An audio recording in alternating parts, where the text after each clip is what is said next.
సర్దార్ సర్వాయి పాపన్న ఆశయ సాధనకు పోరాడదాం పోరాడదాం. జై బీసీ, జై బీసీ, జై బీసీ, జై బీసీ. సర్దార్ సర్వాయి పాపన్న ఆశయాలను సాధిద్దాం సాధిద్దాం, సర్దార్ సర్వాయి పాపన్న ఆశయాలను సాధిద్దాం సాధిద్దాం. బీసీ రాజ్యాధికారం కోసం పోరాడదాం పోరాడదాం, బీసీ రాజ్యాధికారం కోసం పోరాడదాం పోరాడదాం. బీసీ, జై జై బీసీ.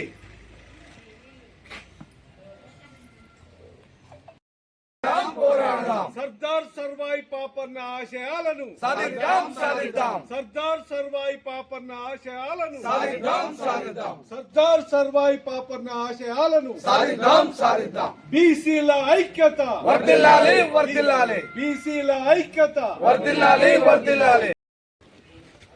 ముందుగా మీడియా మిత్రులందరికీ నమస్కారం, జై భీమ్. ఇక్కడ మరి ఈరోజు కిలాషాపూర్ నుంచి మరి హైతగోన్ రాఘవేంద్ర గౌడ్ గారు రాజ్యాధికార పాదయాత్ర చేస్తూ రాజ్యం మనకు రావాలనే యాత్ర మొదలుపెట్టండి ఇక్కడికి వెళ్ళి వరంగల్ దాకా. మరి ఈ రాజ్యం కోసమై సబ్బండ కులాలు ఏవైనా ఉండొచ్చు, ఒక గౌడన్నే కాదు, యాదవ్స్ ఉంటారు, ముదిరాస్ ఉంటారు, రజకు ఉంటారు, పద్మశాలు ఉంటారు, అనేక రకమైన సబ్బండ కులాల నుంచి యువత, చదువుకున్న యువత తెలంగాణ రాష్ట్రంలో నిరుద్యోగులుగా ఎంతో మంది మిగిలిపోయారు.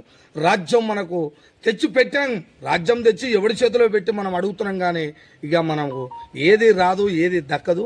రాజ్యం మనదై ఉండాలి, మన రాజ్యం మన చేతులు ఉన్నప్పుడే మనకు అన్నీ దక్కుతాయని ఒక రాజ్యాధికారమే ఇది ముఖ్యం. కాబట్టి రాజ్యాధికారం కోసమే పాదయాత్ర మొదలుపెట్టి ఇక్కడ సర్దార్ సర్వాయి పాపన్న గౌడు మరి 400 సంవత్సరాల కిందనే ఈ రాజ్యాన్ని పరిపాలించిన రారాజు బిడ్డ మరి ఇక్కడి నుంచి పాదయాత్ర మొదలు పెట్టిండు.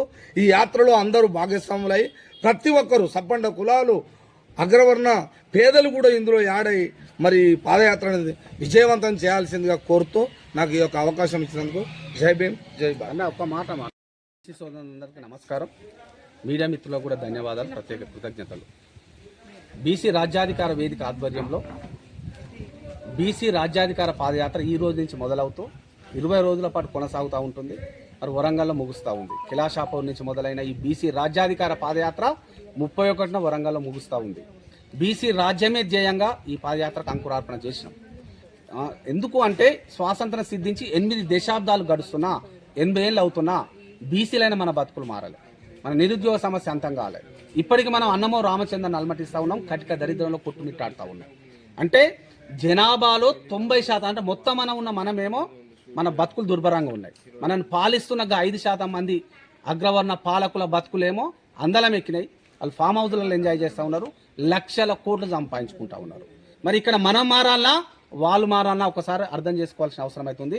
ముఖ్యంగా బీసీ యువత కావచ్చు, మహిళలు కావచ్చు, పెద్దలందరూ కూడా అర్థం చేసుకోవాలి. ఓటు ఎవరికి వేస్తున్నాం? అగ్రవర్ణ పాలకులు వేస్తున్నాం. మరి ఓటేసి వాళ్ళకి అధికారం అప్పచెప్పి మళ్ళీ ఏమని అడుగుతున్నాం? అయ్యా నా నిరుద్యోగ సమస్య ఎంత చేయి, నాకు రేషన్ కార్డు, నాకు పెన్షన్, మాకు 42% రిజర్వేషన్ అయ్యాయి, ఒక కుక్కలాగా చెప్పులు అరిగేలాగా తిరుగుతూ ఉన్నాం. అవసరమా ఈ బతుకులు? ఒక్కసారి మరి యువత కావచ్చు, బీసీ అందరూ కూడా ఆలోచన చేయాల్సిందిగా విజ్ఞప్తి చేస్తూ ఉన్నాం. మన ఓటు మన అధికారం కోసం ఇకపై. అందుకే నేను స్పష్టంగా చెప్పిన, అగ్రవర్ణ పాలకులు ఇప్పటి వరకు అడిగినాం, కళ్ళలో ఒత్తులేసుకొని అడిగినాం, కడుపు మార్చుకొని అడిగినాం, ఓటేసి అడిగినాం, ముఖ్యమంత్రులు చేసి అడిగినాం, ప్రధానమంత్రులు చేసి అడిగినాం, అయ్యా మా బతుకులు మార్చురి, అయ్యా మాకు రేషన్ కార్డులు ఇయ్యి, అయ్యా మాకు రిజర్వేషన్లు ఇయ్యి అని అడిగినాం. ఇక అడుగాం అంటున్నాం.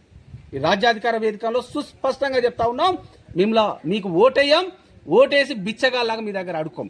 ఇకపై మా ఓటు మాకే వేసుకుంటాం, మేమే మంత్రులం అవుతాం, మేమే ఎమ్మెల్యేలం అవుతాం, మేమే ముఖ్యమంత్రులు అవుతాం, మా తలరాతలను మేమే మార్చుకుంటాం.